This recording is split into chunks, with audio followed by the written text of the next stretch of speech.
માણસ છે ને એ શરીરથી અને બુદ્ધિથી પછી હારે છે, પહેલા મનથી હારે છે. અને આ દુનિયામાં ખોલવા અને ખીલવાના બે જ ઓપ્શન છે. એક છે માનો ખોળો અને બીજો છે બાપનો ખભો. એક દીકરી કતારગામમાં કતારગામની વાત, બહુ સાચી વાત. તમારા અનુભવના આધારે શું થયું હોત તો આ આપઘાત ન થયો હોત? ખાલી દીકરીની ભૂલ નથી, ભૂલ માતા પિતાની પણ છે અને ભૂલ આ સોફિસ્ટિક સમાજની પણ છે. તમે વિચાર તો કરો, એ વ્યક્તિ કેટલી એકલી પડી ગઈ હશે કે એ પોતાના માતા પિતાને પણ શેર ના કરી શકે. જે યુવાનોની તમે વાત કરી ને કે નાની નાની વસ્તુમાં સુસાઇડ કરી જાય છે, એ ભૂલી જાય છે એના ગયા પછી જેની રાહ જોનારા વ્યક્તિઓ છે ને એની હાલત શું થવાની છે. એ કબડ્ડી રેમાં હોત, એ ખોખો રેમાં હોત, એ લીંબુ ચમચી રેમાં હોત, એ આંબલી પીપળી રેમાં હોત ને તો એમાં હાર આવતી હતી. એ વાઇસ સિટી રેમાં છે, એ ફ્રી ફાયર રેમાં છે, એ પબજી રેમાં છે, જેમાં ગેમ ઓવરનો ઓપ્શન આવે છે. આપણા પ્રોબ્લેમ્સ કેવા થયા છે કે આપણા માટે દુનિયા શું છે ને એ આપણે શોધી રહ્યા છીએ કે મારા માટે દુનિયા શું, મારા માટે દુનિયા શું. પણ હું કહું છું ભાઈબંધ, ભૂલી જા, દુનિયા તારા માટે શું છે ચિંતા ન કર. એક વ્યક્તિ એવી છે જેના માટે તું આખી દુનિયા છો. એ રાહ જોવે છે કે હમણાં મારો દીકરો આવશે ને તો દાંત કાઢતો કાઢતો આવશે. સ્ત્રી સંયમ બાબતે મારે તમારી પાસેથી જાણવું છે, શું જરૂર છે સંસ્કારની? તમે એ વ્યક્તિ તમે લાયક જ નથી ને. હું જે બોલું છું એ હું જીવવાનું શરૂ કરું ને તો સાચા અર્થની અંદર લોકોના પ્રોબ્લેમ સોલ્વ થવા લાગે. સામાજિક આગેવાનનો મતલબ એવો થાય કે એ જે જીવે છે ને એ જ બોલે. નમસ્કાર દોસ્તો, ત્રિશુલ ટોક શોના વધુ એક એનર્જેટિક એપિસોડમાં આપનું હાર્દિક સ્વાગત છે. આપણે જાણતા જશો, દર વખતે અમે આપની સમક્ષ એક એવું વ્યક્તિત્વ લઈને આવતા હોઈએ છીએ જેમણે સમાજ માટે કંઈક કર્યું છે, સમાજને કંઈક એવી અલગ રાહ ચીંધી છે કે સમાજના યુવાનોને, વડીલોને કંઈક અલગ કરવાની પ્રેરણા મળે.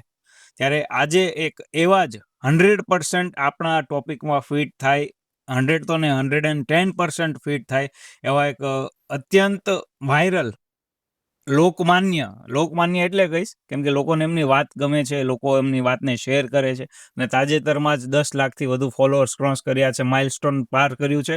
એવા મોટિવેશનલ સ્પીકર મનીષભાઈ વઘાસિયા આપણી સાથે ઉપસ્થિત છે.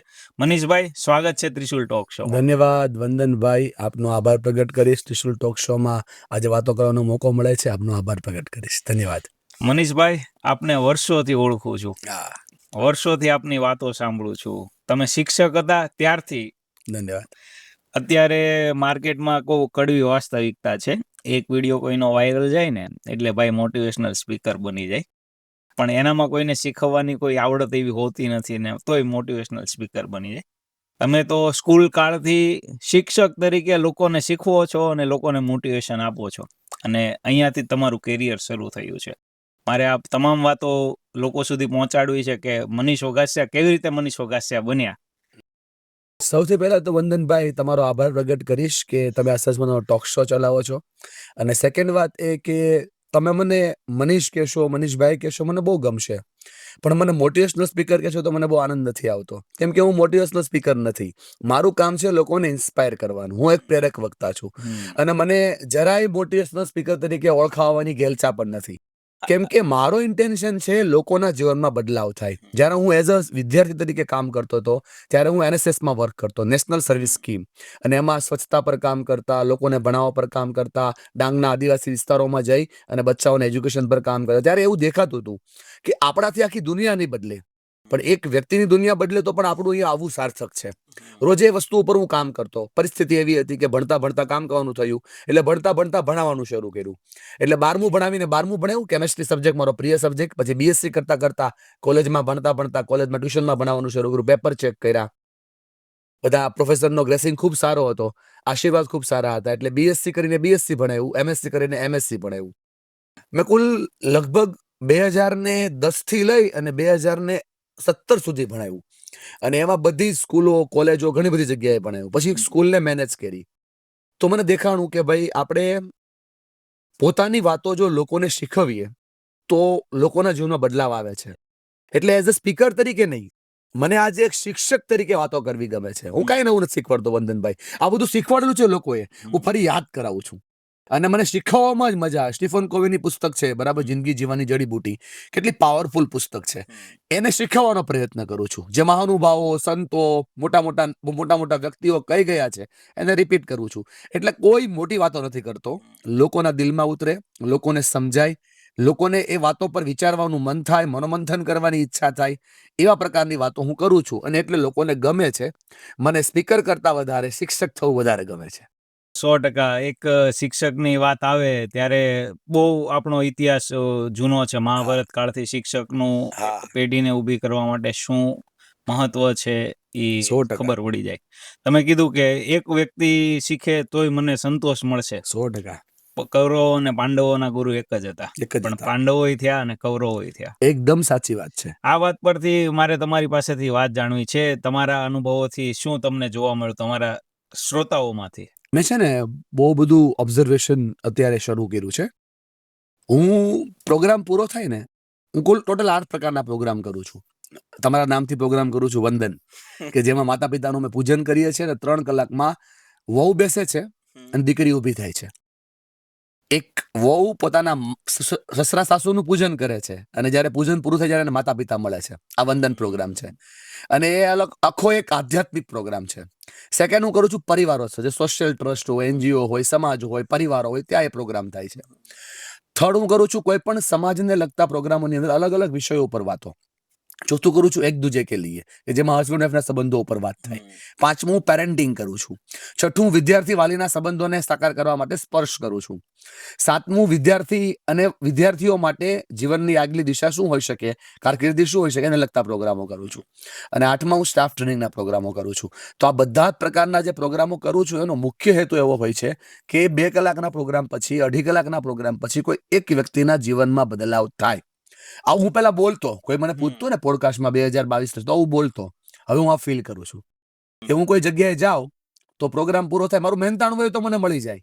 બરાબર, આપણું કામ છે. મારે બોલવા સિવાય બીજું કોઈ મારું કામ નથી. મને એક જ કામ આવડે છે, બોલતા.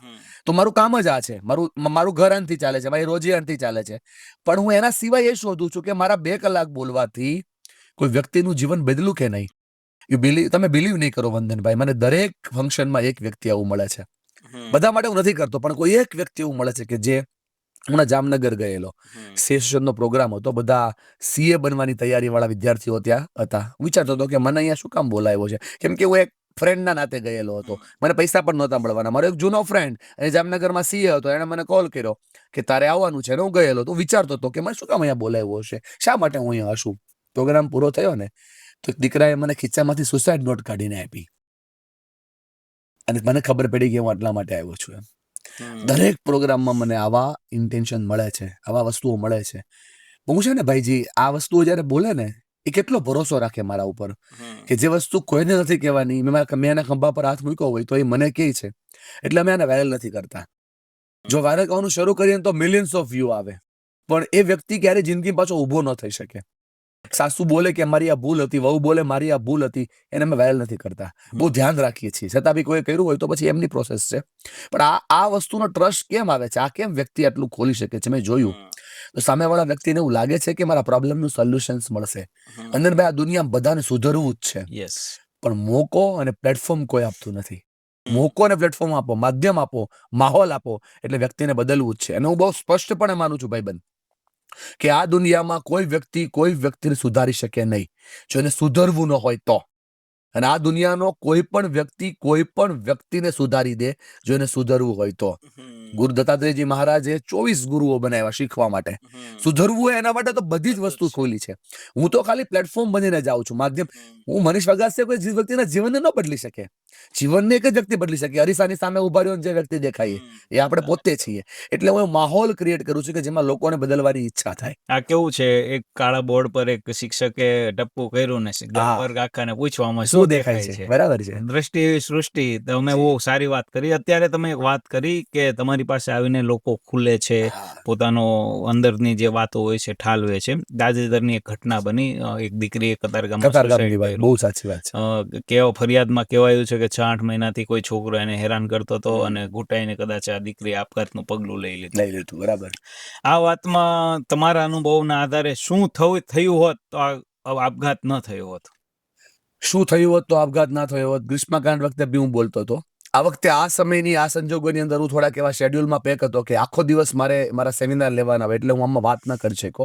પણ હું તમને આજે જ કહું છું ભાઈબંધ, ખાલી દીકરીની ભૂલ નથી, ભૂલ માતા પિતાની પણ છે, અને ભૂલ આ સોફિસ્ટિક સમાજની પણ છે.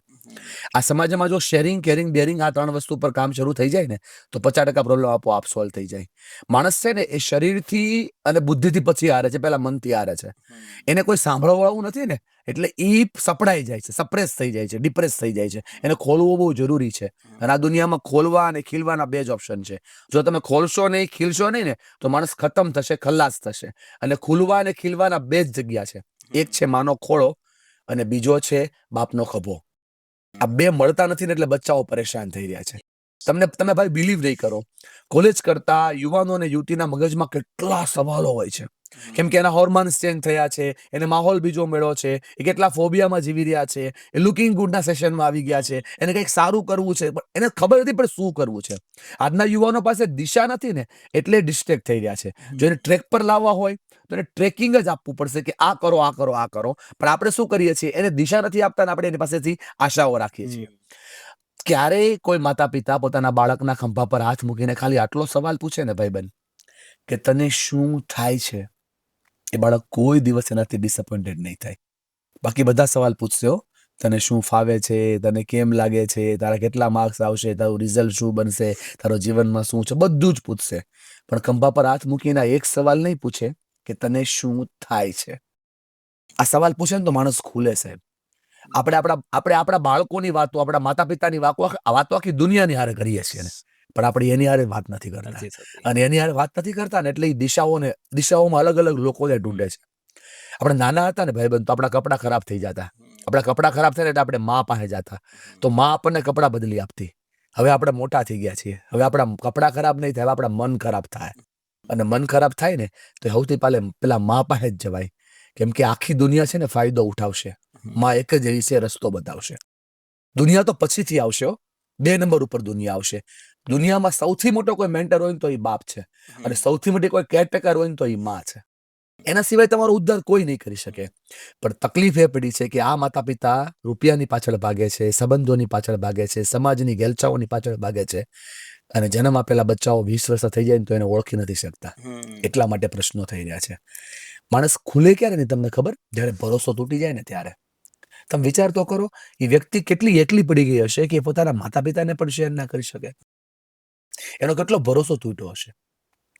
અને તમે જાણજો આ દુનિયામાં સૌથી અઘરું કામ હોય ને ભાઈબંધ તો એ મરવું છે. સૌથી ડેન્જર કામ મરવું છે.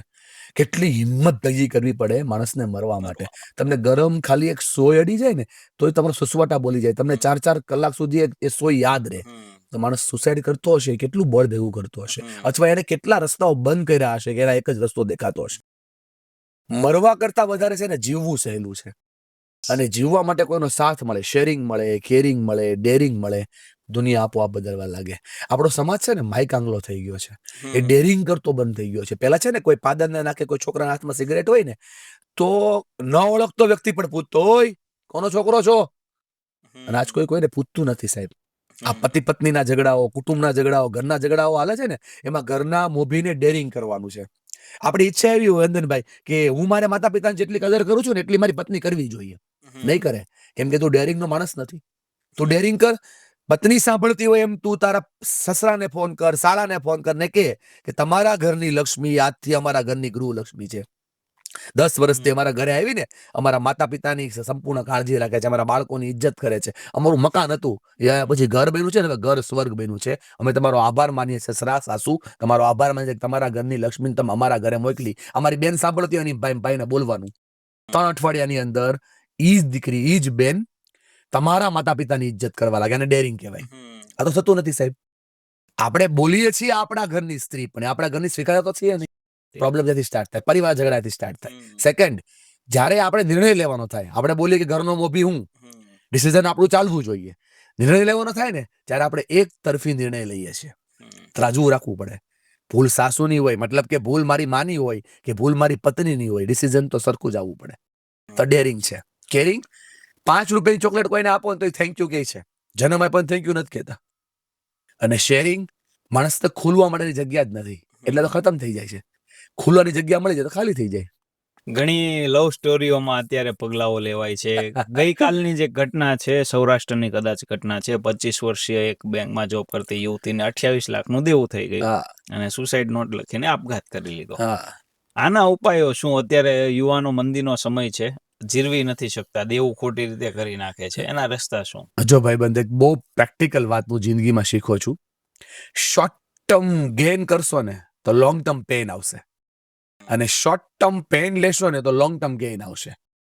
બેંકની જોબ મેં સિલેક્ટ કરી તો એનો મતલબ એવો થાય કે મારે મહિને 25,000 રૂપિયાની સેલરી આવશે, તો મારા ખર્ચાઓ, મારી જીવનશૈલી અને મારા જીવનનો આધાર એ 25-30 હજારથી જ મારે સેટ કરવો જોઈએ. જેટલા લોકો જુગારના રવાડે ચડે છે, સટ્ટાના રવાડે ચડે છે, ઓનલાઈન ગેમિંગમાં ચડે છે, એની મેઇન આશા શું છે ખબર ભાઈ? શોર્ટ ટર્મની અંદર, શોર્ટકટની અંદર પૈસા બનાવી લેવા. એનો આધાર લોભ છે. એ ભૂલી ગયા કે આપણે 28 વર્ષના આપણને કરવા માટે આપણા બાપાએ લોહીનું પાણી કર્યું અને હાડકાનું ખાતર કરી નાખ્યું ને તે આપણે ઊભા થયા છીએ. ખેડૂત છીએ એટલે આ ભાષા વાપરું છું. અને એને શું કરવું છે? એને 3 મહિનાની અંદર 30 લાખ બનાવી દેવા છે. એટલે ન કરવાના કામો પર એ જાય છે. બીજું, થોડીક ભૂલ તો અમારી સાઈડના લોકોની થઈ છે. અમે છે ને, અમારી સાઈડના લોકો એટલે કે જેને લોકો ઇન્ફ્લુઅન્સર કહે છે, જે ઇન્ફ્લુઅન્સ કરે, હે ને, એવું હોતું જ નથી હો કે જે ઇન્ફ્લુઅન્સર કરે એ જ ઇન્ફ્લુઅન્સર હોય. એક પાણીપુરી વાળો બી તમને ઇન્ફ્લુઅન્સ કરી જાય. એ જ્યારે પોતાની મહેનત કરતો હોય ને મહિને 5,000 બચાવીને પોતાની મા માટે મોકલતો હોય તો ઇન્ફ્લુઅન્સર છે. આજના યુવાનો છે ને, ઇન્ફ્લુઅન્સ બહુ થઈ જાય છે. અને કેવી વસ્તુમાં થઈ જાય છે? તીનપત્તી રમો, હેના, રમી સર્કલ રમો, ખેલાડીઓ બનાવો, અને એના લીધે શોર્ટકટ્સમાં જાય છે. સેકન્ડ, એ કબડ્ડી રેમા હોત, એ ખોખો રેમા હોત, એ લીંબુ ચમચી રેમા હોત, એ આંબલી પીપળી રેમા હોત ને તો એમાં હાર આવતી હતી. એ વાઇસ સિટી રેમા છે, એ ફ્રી ફાયર રેમા છે, એ પબજી રેમા છે, જેમાં ગેમ ઓવરનો ઓપ્શન આવે છે. એટલે રિસપ્લિંગ થી ગેમ ઓપન થાય છે. એની જિંદગીની હાર ખબર જ નથી. એટલે જ્યારે હાર આવે છે ને ત્યારે સ્વીકારી નથી શકતા. માટે કહું છું, માતા પિતાને તો ખાસ કહું છું અને યુવાનોને પણ ખાસ કહું છું, હાર છે એ જિંદગીની એક પહેલું છે, એને એક્સેપ્ટ કરવી જ પડે. જો સ્વીકારશો નહીં, સુધરશો નહીં. અને હારથી જ જીવનની જીતની શરૂઆત થાય છે. જે યુવાનોની તમે વાત કરી ને કે નાની નાની વસ્તુમાં સુસાઇડ કરી જાય છે, એ ભૂલી જાય છે કે આ 25 લાખ રૂપિયા કરતા પણ એના ગયા પછી જેની રાહ જોનારા વ્યક્તિઓ છે ને, એની હાલત શું થવાની છે. કોઈ વ્યક્તિને, યુવાનને મરવાનો વિચાર આવે ને ખાલી, તો મારી આ 2-3 વસ્તુ યાદ રાખજો. જે વ્યક્તિને મરવાનો વિચાર આવે ને, ખાલી આંખ બંધ કરીને એટલું વિચારવાનું કે મારા મરી ગયા પછી મારી સાથે જીવનારાનું શું થશે. સેકન્ડ વિચાર એ વિચારવાનો કે ભૂલ થઈ છે, પૈસા હાર્યો છું, ચાલો સંબંધો હાર્યો છું, જીવન નથી હાર્યો. અને ત્રીજું એ વિચારવાનું કે મારા જીવતા રહેવા માટે કેટલા લોકો દુઆ કરે છે. એ આંખની સામે આવે ને એટલે માણસ સુસાઇડ ક્યારેય નહીં કરે. આપણા પ્રોબ્લેમ્સ કેવા થયા છે કે આપણા માટે દુનિયા શું છે ને એ આપણે શોધી રહ્યા છીએ કે મારા માટે દુનિયા શું, મારા માટે દુનિયા શું, દુનિયા મને શું કહે છે, મારી સેલ્ફીમાં આટલા લાઇક્સ આવવા જોઈએ, મારી પોસ્ટમાં આટલા કમેન્ટ્સ આવવા જોઈએ, મારા માટે દુનિયા શું છે. પણ હું કહું છું ભાઈબંધ, ભૂલી જા, દુનિયા તારા માટે શું છે ચિંતા ન કર. એક વ્યક્તિ એવી છે જેના માટે તું આખી દુનિયા છો. એ રાહ જોવે છે કે હમણાં મારો દીકરો આવશે ને તો દાંત કાઢતો કાઢતો આવશે. જ્યારે એ વ્હાઈટ કપડાની અંદર દીકરાને જોવે છે ને પછી માં જીવી નથી શકતી. એ જીવે છે પણ જીવવા ખાતર જીવી રહી છે. એટલે તકલીફ આ છે. આજના યુવાનોને આ સમજવાની જરૂર છે. માત્ર ને માત્ર कुछ दिखा देना है, कुछ कर देना है, ऐसे नहीं होता. थोड़ा प्लानिंग करके करना पड़ता है. અત્યારે એક વસ્તુ ચાલી છે, સમાજનો આગેવાન. હા, સમાજના આગેવાનો બાબતે હું ઘણી વખત સવાલ કરતો હોઉં છું. તમે ઘણી જગ્યાએ સ્ટેજ શેર કર્યા છે, તમે ઘણા સમાજના આગેવાનો સાથે રહ્યા હશો. સમાજને કેવા આગેવાનની જરૂર છે? સચ્ચિદાનંદ સ્વામીને 2007માં મળ્યો હું. સચ્ચિદાનંદ સ્વામી દંતાલી મારા ક્રાંતિકારી સંત. મને ગમે, સાંભળવા ગમે, વાંચવા ગમે. ત્યારે મારી જીભ ખૂબ જલાતી. આજે બી હું જ્યારે તમારે માનો તમે મિત્ર છો મારા, ઇમોશનલ્સમાં વાત કરું તો મારી જીભ જલાય છે. એટલે મેં સ્વામીને સહજ ભાવથી પૂછ્યું પગ પાસે બેઠા બેઠા કે સ્વામી, આત્મવિશ્વાસ કઈ રીતે આવે? તમારા સવાલનો જવાબ આપીશ, સમાજના આગેવાનનો જવાબ આપીશ, પણ એનું બંધારણ બાંધી રહ્યો છું. સ્વામી, આત્મવિશ્વાસ કઈ રીતે આવે? મને કે આત્મવિશ્વાસ એટલે કઈ રીતે બેટા? મેં કીધું આપણે માઇક પકડીને બોલીએ, લોકો આપણને સાંભળે. આપણે કોઈને સલાહ આપીએ, લોકોને સમાધાન મળે. આપણે સમાધાનના માણસ બનીએ, કોઈના ડખા સોલ્વ થાય. અને આપણે કહીએ તો લોકોના પ્રોબ્લેમ સોલ્વ થાય. આવું ક્યારે થાય સ્વામી? સ્વામીએ મને કીધું કે વક્તવ્ય એવું જ કર્તવ્ય થાય ને તો આ થાય. जैसी अपनी करनी हो वैसी अपनी कहनी हो तो अपना काम होता है. મતલબ હું જે બોલું છું એ હું જીવવાનું શરૂ કરું ને તો સાચા અર્થની અંદર લોકોના પ્રોબ્લેમ સોલ્વ થવા લાગે. સામાજિક આગેવાનનો મતલબ એવો થાય કે એ જે જીવે છે ને એ જ બોલે તો લોકોના પ્રશ્નો સોલ્વ થાય. આપણા સમાજમાં ઘણા બધા એવા લોકો છે કે જેની વક્તવ્ય અને કર્તવ્ય બંને સરખા છે. તો એ લાખો લોકોના પ્રોબ્લેમ સોલ્વ કરે છે અને ખરેખર એ સામાજિક આગેવાન છે. પણ આપણા સમાજમાં ઘણા બધા એવા લોકો છે કે જે બોલે છે જુદું અને કરે છે જુદું. તો એ છે ને સમાજને અલગ દિશામાં દોરી રહ્યા છે. બધી દિશાઓ ખોટી થઈ રહી છે. અને નોટ ઓનલી મતલબ સમાજ મતલબ કોઈ પાટીદાર સમાજ કે પછી લેવા પટેલ સમાજ, ખોડા પટેલ સમાજની વાત નથી કરી રહ્યો. સમાજ મતલબ આપણો દેશ, આપણી આ વ્યવસ્થાની વાત કરી રહ્યો છું. તો જેવો રાજા હશે એની પ્રજા આવશે, જેવું આચરણ હશે ને એવું વિચારમાં આવશે ને એવું જીવનમાં આવશે. સો ઓલવેઝ એવો પ્રયત્ન રાખવો જોઈએ કે આપણે છે ને કોઈ વ્યક્તિના જીવનથી ઇન્સ્પાયર ન થઈએ, એની જીવનીથી ઇન્સ્પાયર થઈએ. કે સ્ટેજનો માણસ સ્ટેજમાં કેવો છે અને બેક સ્ટેજ કેવો છે. આ બેક સ્ટેજની દુનિયા છે ને એ બહુ કામની છે. એટલે આગેવાન એને બનવું જોઈએ કે જે આગેવાની લઈ અને લોકોના પ્રશ્નો સોલ્વ કરી શકે અને પોતે જેવું જીવે છે એવું જ પાછું કહી શકે. તમારી વાતો ઘણી વખત મેં સાંભળેલી છે. પરિવારની વાત ઉપર એક મેં તમારો સેમિનાર મારા જ પરિવારના દાદાની પરિવાર પ્રોગ્રામમાં આપણે સાંભળ્યો છે. એમાં દાદાને આપણે વાત Yes, થયેલી બહુ સરસ. અને યસ, બહુ વિડીયો મિલિયન્સો Viral, વ્યૂઝ બહુ જેટલા અપલોડ કર્યો બધાને બહુ વાયરલ થયેલો હતો. આ વાત પર મારે એક વાત યાદ કરવી છે કે આ વસ્તુ તમે આ ટોપિક સિલેક્ટ કેવી રીતે કર્યો? કેમ કે વાત કરવા માટે, લોકોને મોટિવેશન કરવા માટે બહુ બધા મહાન વ્યક્તિઓ થઈ ગયા, એના રોલ મોડેલ તરીકે દર્શાવીને એના પ્રસંગો કહીને તમે વાત કરો. પણ આ પરિવારોત્સવ વાળી વાત મને બહુ હૃદય 2021 શરૂ કર્યું ભાઈજી. અને જયારે પરિવારોત્સવ શરૂ કર્યો ત્યારે પરિવારોત્સવ આવો હતો જ નહીં. જયારે પરિવારોત્સવ શરૂ કર્યો ત્યારે તમે બોલ્યા એવો જ પરિવાર હતો. રોલ મોડેલ બતાવવાના અને પરિવારોની વાતો કરવાની. આપણે ત્યાં છે ને આમ તો સુરત જ મને પ્રેરણા આપી, કેમ કે આપણે ત્યાં સિસ્ટમ ચાલતી સ્નેહ મિલનની પરંપરા, જેમાં ઇનામ વિતરણ થાય, બે મહાનુભાવો સ્પીચ આપે, દાતાઓનું સન્માન થાય, મહેમાનોનું સન્માન થાય, ખાધા પીધા કુછ નહીં અને ઘર જતા રહ્યા. અગ્રણીઓને વાત કરી આપણા સમાજના સારા વ્યક્તિઓને કે આમાં કંઈક ક્રિએટ કરીએ તો એ લોકોએ સપોર્ટ કર્યો અને પહેલી 45 મિનિટ મને એક જગ્યાએ મળી. એ 45 મિનિટમાં મેં પહેલી વાર વાત એવી કરી કે સમાજમાં શું થવું જોઈએ ને પરિવાર કેવો હોવો જોઈએ. લોકોએ સ્વીકારી. મેં એના ઉપર મનોમંથન કરતા કરતા વિચાર્યું, મેં કઈ નથી કર્યું વંદનભાઈ, કોઈ શક્તિએ આ કરાવડાવું મારી પાસે. અને આ અત્યારે હું 10 મુદ્દા બોલું છું પરિવારમાં. વાસ્તવિકતા તો એ છે કે 2021માં 10 મુદ્દા હતા જ નહીં. ત્યારે અલગ અલગ હતા, પછી ક્રિએટ થતું ગયું અને મેં બોલ્યું કે મારી બોલેલી વાતો લોકો વાગોળી રહ્યા છે. એ વાતોથી લોકોના જીવનમાં બદલાવ આવી રહ્યા છે. હું સમજાવું છું પરિવારોત્સવમાં કે સ્વીકાર કરો, સ્માઇલ કરો, ધારવાનું બંધ કરો, પૂછવાનું ચાલુ કરો, લોકો સાથેના સંબંધોમાં કામ કરો, થોડા હળી મળીને રહો, થોડું સહન કરતા શીખો, પ્રેમને પ્રસ્તુત કરતા શીખો, સહકાર આપતા શીખો, સહભાગી બનતા શીખો. તો આ લાઈવ એક્ઝામ્પલો હતા લોકોના. હું જયારે બોલતો ને હું નોટ કરું કે મારી વાત લોકો સુધી પહોંચે છે તો એમને એવું થતું કે આ તો મારા ઘરની જ વાત કરે છે. એટલા માટે એને ટચ થવા લાગ્યું અને પછી પરિવારોત્સવ પ્રયોગો સફળ થવા લાગ્યા. આજે ઈશ્વરના આશીર્વાદથી, માતા પિતાની દુઆથી અને બધા જ સમાજના સાથથી મેં 18 આલમ 36 કોમ બધી જગ્યાએ પરિવારોત્સવ કર્યો છે અને બધાના સહકારથી ટોટલ 2600 કરતા વધારે પરિવારોત્સવ થયા. ઓહો, આ છેલ્લા 4 વર્ષની અંદર આખા ગુજરાતમાં 2600 થી વધારે પરિવારોત્સવ થયા. અને કઈ જગ્યાએ પરિવારોત્સવ થાય ખબર ભાઈ? અત્યારે કોઈના બર્થડેમાં થાય, કોઈની છઠ્ઠીમાં થાય, નામકરણ સંસ્કારમાં થાય, શ્રીમતમાં પરિવારોત્સવ થાય. અને હવે તો કોઈ વડીલ જયારે એક્સપાયર થાય, 100 વર્ષના 90 વર્ષના દાદાદીનું બેસણું હોય અને પછી એની જયારે દશા હોય, પાણી ઢોળનો આગલો દિવસ, ત્યારે પણ પરિવારોત્સવ થાય. કેમ કે ઇન્ટેન્શન તો પરિવારને ભેગો કરવાનો હતો. કથાઓના મંડપ નખાઈ ગયા હોય, કથા 7 દિવસની હોય, 9 દિવસની હોય, એ કથામાં પરિવારોત્સવ થાય. ઘરનું નવું વાસ્તુ લે લોકો, એ વાસ્તુ વાપરી, કેમ કે પરિવાર સાથે છે તો જ બધી કિંમત છે. બધું છે. આ સમજાણું અને એટલા માટે લોકોએ આ વસ્તુને સ્વીકારી. અને મેં એ જ વસ્તુની વાત કરી કે મારા આવવાથી, મારા બોલવાથી આટલા મોટા આયોજનો, 500 રૂપિયાની ડીશ રાખી છે, એ લોકો જમીને જઈ રહ્યા છે. અને 500 રૂપિયાની ડીશનો ઓડકાર આવે કે ના આવે, મારે એ પ્રયત્ન કરવો છે કે હું 2 કલાક બોલું, એમાંથી એક પરિવારના એક બેસી ગયેલા દાદીમાને પાછી ઊભા થવાની ઈચ્છા થાય. એક હારી ગયેલા બાપને એમ થાય કે મારો પરિવાર ભેગો થયો. એક થાકી ગયેલી વહુને એમ થાય કે મારે મારા પરિવાર આડે રહેવું છે.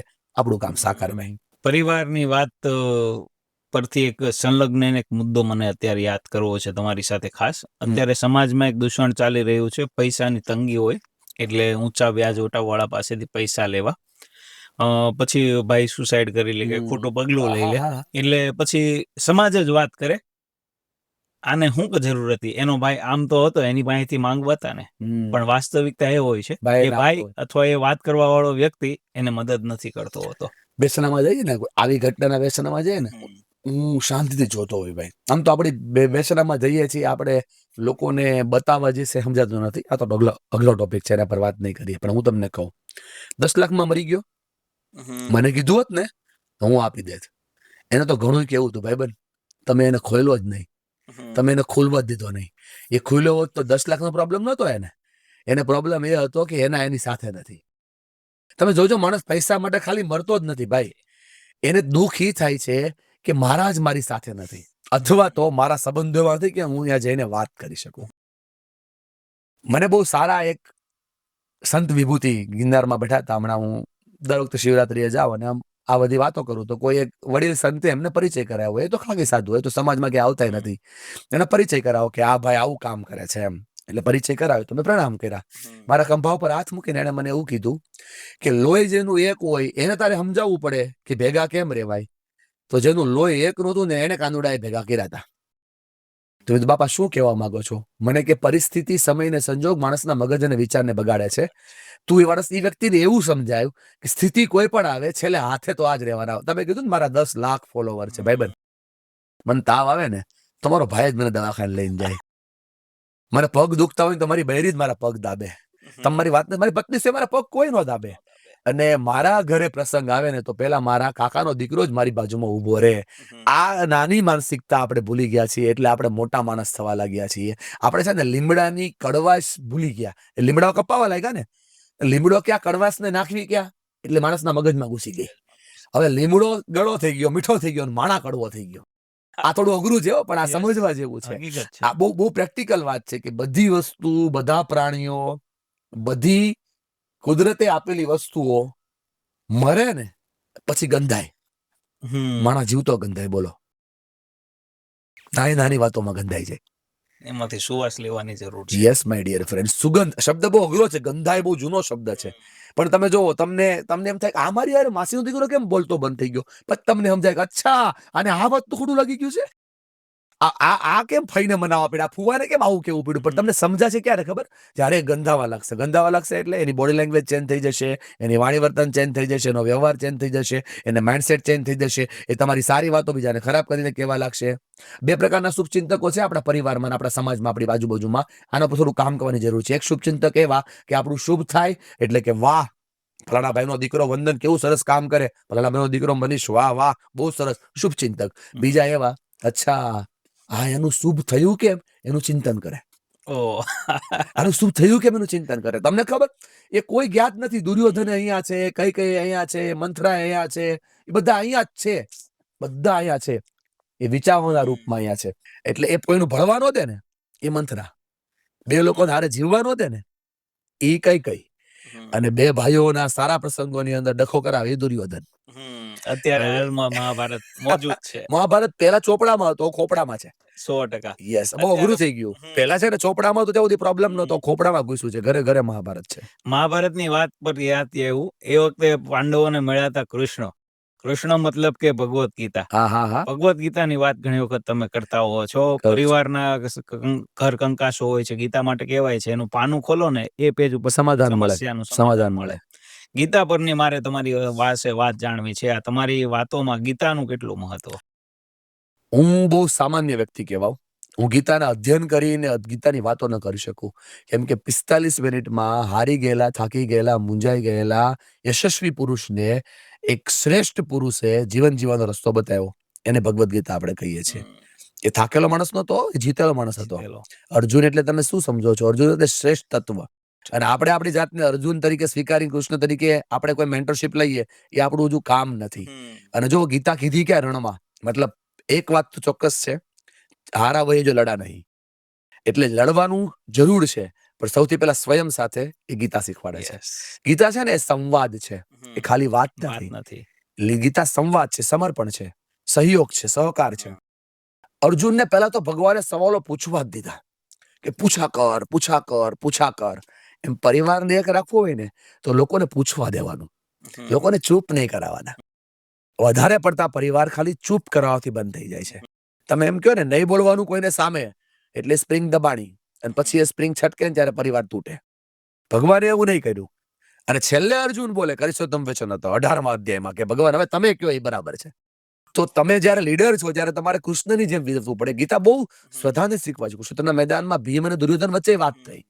જેવી વાત કૃષ્ણ જોડે ચાલુ હતી એવી દુર્યોધન ને ભીમ વચ્ચે ચાલુ હતી. આ ભીમ દુર્યોધન ની વાત એને કહેવાય વિવાદ, વિસર્જન, મહાભારત. કૃષ્ણ અર્જુન ની વાત એને કહેવાય ભગવદ્ ગીતા, 700 અધ્યાય, 700 શ્લોક, 18 અધ્યાયની ભગવદ્ ગીતા, દરેક પ્રશ્નોનું સમાધાન. તો મને એવું દેખાય છે કે જ્યાં સુધી માણસ પોતાની જાતને મંઠોરે નહીં ને ત્યાં સુધી પરિવાર ટકતો નથી. એટલે ભગવદ્ ગીતાનો આધાર લઈને હું એક આ શેરિંગ શીખવાડું છું, એક કેરિંગ શીખવાડું છું, એક કમ્યુનિકેશન શીખવાડું છું, એના બેઝ ઉપર વર્ક કરું છું. આપણી કોઈ ગજુ જ નથી કે આપણે ભગવદ્ ગીતાની વાતો કરી શકીએ, કેમ કે એ બહુ ઊંડો વિષય છે, બહુ અધ્યયનનો વિષય છે, બહુ સમજવાનો વિષય છે, બહુ સહેલો વિષય છે, સમજાઈ જાય તો. કૃષ્ણ પ્રીતિની વાત છે. કૃષ્ણ પ્રીતિની વાત પરથી યાદ આવ્યું, અત્યારે એક જમાનો આવ્યો છે કે લવ સ્ટોરીઓ ચાલુ થાય એટલે કે કૃષ્ણ નહીં તે 1600 રાણી હતી. હા, અને આ પરિવારોને લીધે અત્યારે વિવાદો બહુ ચાલતા આવે છે. એટલે ખોટું છે. કિસ્સાઓ ગઈકાલના જ પેપરમાં એક એવું એક હની ટ્રેપ કરતી ગેંગ પકડાઈ. હવે હની ટ્રેપ કરતી ગેંગે તો કઈ પકડીને પેલા ભાઈને બોલાવ્યો નહીં, આ ભાઈ ત્યાં ગયા હશે. ગયા જ હશે. તો આ બાબતના વસ્તુમાં સ્ત્રી સંયમ બાબતે મારે તમારી પાસેથી જાણવું છે, શું જરૂર છે સંસ્કારની? બહુ પ્રેક્ટિકલ વાત શેર કરું છું. એક અસંતુષ્ટ પુરુષ ક્યારેય સંતુષ્ટ વ્યક્તિ ના થઈ શકે. એક અસંતુષ્ટ સ્ત્રી ત્યારે સંતુષ્ટ વ્યક્તિ ના થઈ શકે. અસંતુષ્ટિ છે ને આપણા સ્વભાવમાં આવી છે એટલે પ્રોબ્લેમ થઈ રહ્યા છે. પ્રેમ છે ને ક્યારે સેક્સ નથી. પ્રેમ છે ને એ ક્યારેય ચાહનાઓ, અપેક્ષાઓ, આશાઓ નથી. પ્રેમ ક્યારે સુંદર નથી. પ્રેમ ક્યારે બ્યુટીફુલ નથી. પ્રેમ ક્યારે એટ્રેક્ટિવ નથી. પ્રેમ પ્રેમ છે. અને તમે એ વ્યક્તિ તમે લાયક જ નથી ને કે તમે કૃષ્ણની સરખામણી પોતાની જાત સાથે કરો. કૃષ્ણએ જે કર્યો છે ભક્તિ પ્રેમ છે, અને આપણે જે કરીએ છીએ એ આપણા ખુદના સ્વાર્થનો પ્રેમ છે. તમે સમજો, તમારા ઘરે એક સ્ત્રી છે, બહુ ફેમસ શબ્દ છે ને, પતિવ્રતા સ્ત્રી. થોડો બદલવાની જરૂર છે 2025 પછી. પત્ની વત્તા પુરુષ. થોડો એ ચેન્જ થાય તો ઘણો બધો ફેરફાર થઈ જાય એમ છે. અને તમે જે માહોલમાં લો છો એ માહોલ જ તમને બગાડે છે. હાલ કેવો માહોલ છે? સિરિયલ જોઈએ તો એમાં એક્સ્ટ્રા અફેર બતાવે, રીલ જોઈએ તો એમાં એક્સ્ટ્રા અફેર બતાવે. અચ્છા ચાલો, રીલમાંથી બહાર નીકળ્યા, સિરિયલમાંથી બહાર નીકળ્યા, કોઈ જગ્યાએ સોશિયલાઇઝ થઈને મેરેજમાં જઈએ, સંબંધોમાં, ત્યાં વાતો એ જ સાંભળીએ પાછા.